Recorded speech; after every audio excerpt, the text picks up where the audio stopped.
Arbër nuk është certifikuar në KQZ lista sërbe. Po e pritshme, kjo pa të ndodhur edhe njerë. Skenario i njëjtë, PZAP-ja prapë ju këthen. Po me gjithat veprimi i antarëve tonë në KQZ, pra është i drejtë dhe parimor, konform qëndrimeve tona të cilat ne kemi mbajtur për herë përballë listës sërbe. Dhe ato të cilat i parashtroj tani këtu janë qarta.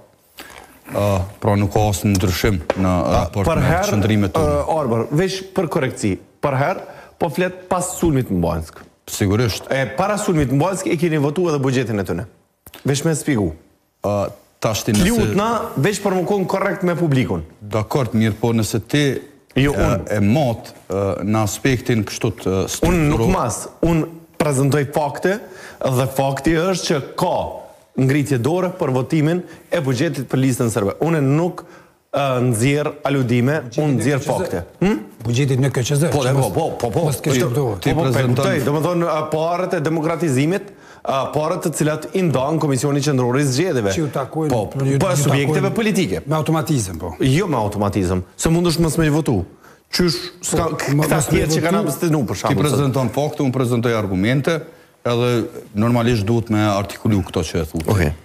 Pra po flasim për një proces që është tejet normal, ku ndohen parate subjekteve politike, dhe natyrshëm, qëndrimi ju në karshi listës sërbe, pra dijet e thash, ju e nëzërët një argument cilën pra është ma normalja dhe konstruktivja që mund bëhet nga antartë tonë atje në KQZ.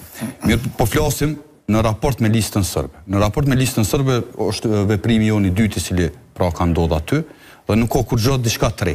E para, e reja qka duhet të prezentohet këto është që me gjithat, mendoj sot që mos pjesmarja listës sërbe në gardë zgjedhore është akt patriotik, në kuptimin edhe kombëtar, në kuptimin që edhe mbrenda komunitetit sërb, mendoj që kjo do të ndikante në demokratizimin e tyne, në krimin e një shoqënie cila do të ishte pra me disa parti, dhe jo si pas një marrëveshje të Brukselit, ku derivon edhe lista sërbe, cila është edhe antidemokratike.